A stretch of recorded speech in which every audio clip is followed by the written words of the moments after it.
রাস্তার পাশে বসে আছে এক মোটা পান্ডা, তার দোকানে সাজানো টাটকা মাংস। লাল রঙের একটি বিড়াল এসে বলল, পান্ডা ভাই, 1 কেজি গরুর মাংস দাও তো, আজ বিরিয়ানি রান্না করব। পান্ডা বলল, অবশ্যই, একদম টাটকা মাংস, এইমাত্র কেটে রাখা। পান্ডা মাংস মেপে প্যাকেটে ভরে দিল। লাল মোটা বিড়াল খুশি হয়ে ঘুরে ফিরে হাঁটতে লাগলো। কিন্তু হঠাৎই ঝোপের ফাঁক থেকে বেরিয়ে এলো এক বিশাল মোটা বাঘ, চোখে সানগ্লাস, গলায় চেইন।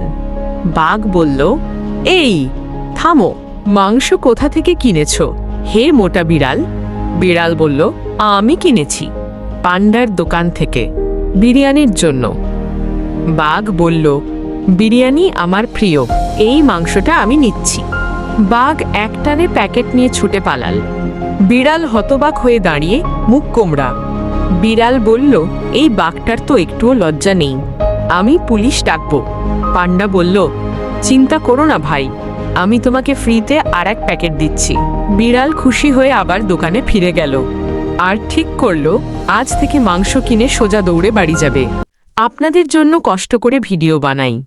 ভিডিওটি অবশ্যই লাইক করবেন, সাবস্ক্রাইব করে যাবেন। দেখা হবে অন্য ভিডিওতে।